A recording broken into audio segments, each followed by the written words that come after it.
नमस्कार दोस्तों, आपका हमारे चैनल में हार्दिक स्वागत है। तो दोस्तों, आरो यारो जो अभी एग्ज़ाम हुआ था 11 फरवरी को, उसी का हिंदी का प्रश्न पत्र मैं आपको लेकर आया हूं। तो वीडियो अच्छी लगे तो चैनल को लाइक और सब्सक्राइब जरूर कर दीजिए। तो पहला प्रश्न था, विशेषण को के द्वारा जिस संज्ञा की व्याप्ति निर्धारित होती है उसे क्या कहते हैं? तो उसे कहते हैं आपका विशेष कहते हैं। तो विशेषण के द्वारा जिस संज्ञा की व्याप्ति निर्धारित होती है उसे विशेष कहते हैं। जो संज्ञा अथवा सर्वनाम की विशेषता बतलाता है उसे विशेषण कहते हैं तथा जिसकी विशेषता बतलाई जाती है उसे विशेष्य कहते हैं। ठीक है, तो ये दूसरा प्रश्न देख लेते हैं। द्रौपदी का पर्यायवाची, तो द्रौपदी का पर्यायवाची पांचल नहीं होता है। द्रौपदी का पर्यायवाची पांचल नहीं होता। अब इसमें पूछा गया था कि द्रौपदी का पर्यायवाची नहीं है, तो द्रौपदी का पर्यायवाची सौनिद्र है, यज्ञसेनी है, कृष्णा है, पर पांचल नहीं है द्रौपदी का पर्यायवाची। जबकि द्रौपदी का पर्यायवाची ये सब है और पांचल एक प्रदेश का नाम था। फिर उच्च दृष्टि का उपयुक्त विपर्यर्थी इसका शब्द क्या है? तो इसका विपर्यर्थी अनुचिष्ट है। तो समास शब्द का विलोम, तो समास का व्यास, समास शब्द का विलोम व्यास होता है, जैसे संधि का विलोम विग्रह होता है। तो युद्ध लड़ने की उत्सुकता के भाव को अभिव्यक्त करने के लिए, तो जो युद्ध लड़ने की उत्सुकता हो तो उसे युयुत्सा कहते हैं। युद्ध लड़ने की उत्सुकता के भाव को अभिव्यक्त करने के लिए प्रयुक्त होने वाला शब्द युयुत्सा है होता है। फिर छठे प्रश्न पे आते हैं। आपको चाहिए था कि रोगी को देखाएं, इस अशुद्ध वाक्य का शुद्ध रूप क्या होगा? तो इसका शुद्ध रूप होगा, आपको चाहिए था कि आप रोगी को देख आते। ठीक है, अब यहाँ पे जाते हैं। फिर सातवां प्रश्न है, घोटक का सटीक पर्यायवाची, तो घोटक घोड़े को कहते हैं। फिर नीचे दिए गए विकल्पों में से तत्सम शब्द चुनिए, तो तत्सम क्या होता है? तो तत्सम में सकल है। ठीक है। फिर मच्छिका किसको कहते हैं? मच्छिका मतलब मक्खी। निम्नलिखित दोनों कथनों को ध्यानपूर्वक विचार करते हुए सही कूट को पहचानिए। तो इसमें से ए और बी दोनों सही थे। ठीक है। फिर 11वां प्रश्न है, अप्रत्याशित शब्द के लिए कौन सा वाक्य उपयुक्त है? तो जिसकी आशा ना की गई हो उसे अप्रत्याशित कहते हैं। फिर स्वेद से स्वेदज। फिर निम्नलिखित शब्दों में से शुद्ध बरतने वाली, तो इसमें से बी हो जाएगा। फिर निम्नलिखित विलोम में से अशुद्ध विलोम है, तो अधि अनध ये अशुद्ध है। मृषण का क्या होता है? रुक्ष होता है। ठीक है। निम्नलिखित वाक्यों में से शुद्ध वाक्य क्या है? सी, कुछ लोगों को मिष्ठान को प्रिय होते हैं। फिर निम्नलिखित में से कौन सा तत्सम तद्भव युग त्रुटिपूर्ण है? तो इसमें आएगा आपका त्रुटिपूर्ण है आपका बी था। फुल तत्सम शब्द है जिसका तद्भव फूलने के संदर्भ में है तथा युग तद्भव की दृष्टि में सही है। नारियल शब्द का तत्सम नारिकेल। निम्नलिखित शब्दों में से शुद्ध शब्द महात्मा। फिर निम्नलिखित में से कौन सा युग्म विपरीत नहीं है? कोमल मृदुल। सूर्यसुता का पर्यायवाची है यमुना का। फिर संदेह का विशेषण होगा निसंदेह संदिग्ध। फिर प्रत्यक्ष का सटीक विलोम प्रत्यक्ष का परोक्ष। फिर ये घटना चक्र की पीडीएफ है, उसी से मैं आपको बता रहा हूँ।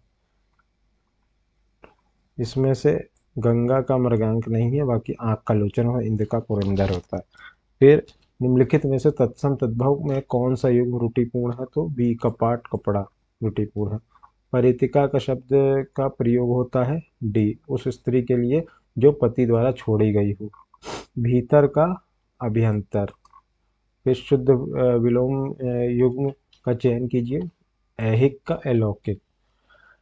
रात्रि का पर्यायवाची शर्वरी।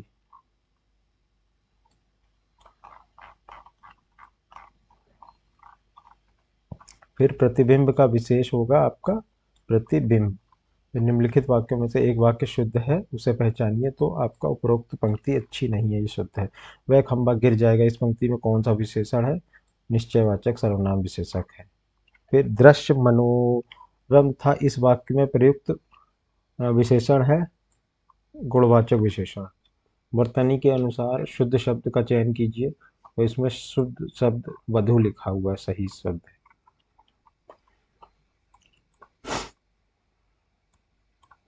फिर बरसात बिल्कुल ना होने में अभिव्यक्त करने के लिए प्रयुक्त होने वाला एक शब्द होता अनावृष्टि। जो युद्ध में स्थिर रहता हो, युधिष्ठिर। फिर निम्नलिखित वाक्यों को ध्यानपूर्वक पढ़िए, तो इसमें से कूट आपका ए, चारों अशुद्ध थे। जगम का क्या होता है? स्थावर होता है। फिर नित्य दिन दुखियों का भोजन देने की व्यवस्था को क्या कहते हैं?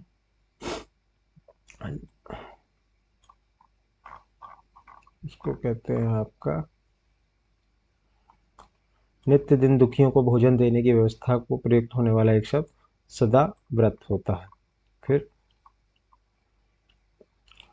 अब इसमें से मिलान था, तो ऐतिहासिक, विदुषी, महिती और रोचक। तो इसका आपका आंसर हो जाएगा डी, जिसमें कि ऐतिहासिक घटना होती है, फिर विदुषी महिला को कहते हैं, महती कथा होती है, तथा रोचक होती है पुस्तक। रोचक कथा गलत हो गया। ऐतिहासिक होती है घटना, विदुषी महिला, महती पुस्तक तथा रोचक कथा होता है। फिर विद्युत का पर्यायवाची दामिनी। फिर औरस का दत्तक। फिर कामदेव का पुष्प धनवा। फिर अहि का सर्प होता है। निम्नलिखित में से वृत्तिवाचक विशेष नहीं है, तो इसमें से सब कुछ। फिर विशेषण के संदर्भ निम्नलिखित में अशुद्ध कथन है, तो ए हो जाएगा इसका। फिर खूबसूरत और कला ईरानी घोड़ा मैदान में दौड़ रहा है, इस वाक्य में तो 3 विशेषण तथा एक विशेष है। क्वाथ क्या होता है? काढ़ा होता है। फिर प्रशंसा क्या होता है? प्रशंसा का शलाधा होता है। फिर जिससे कभी बुढ़ापा ना आए, अजर होता है। फिर इसमें से तत्सम तद्भव छांटना था, तो इसमें 46 का था डी। ए का 1, बी का 3, सी का 4, डी का 2। फिर मूक का क्या होता? वाचल होता। विलोम पूछा। व्याकरण का ज्ञान रखने वाले को व्याकरण या सी और डी, मतलब सी और डी दोनों मान रहे थे। फिर हरितिका का होता है हरण। बाएं हाथ से तीर चलाने वाला को सव्यसाची कहते हैं। बहुत इंपॉर्टेंट, जो किसी कार्य को संपादन पूर्वक लगा हो, उसे कहते हैं दत्ताचित। इस बार आपका ये जो दोबारा पेपर होगा, उसमें आप पूर्वालोकन से ही पढ़िए, उसी से काफ़ी प्रश्न बन जाएंगे। शुद्ध वर्तनी वाला शब्द अनुग्रहित, क्योंकि ये जो पूरा पेपर आया था, ये प्रीवियस ईयर के ही कुछ घुमा फिरा के पूछे गए थे। तो घटना चक्र जो हिंदी की आती है, इसकी वो पूरी आप लगा लीजिए, इसमें पूरा पूरा आपका नंबर बन जाएगा।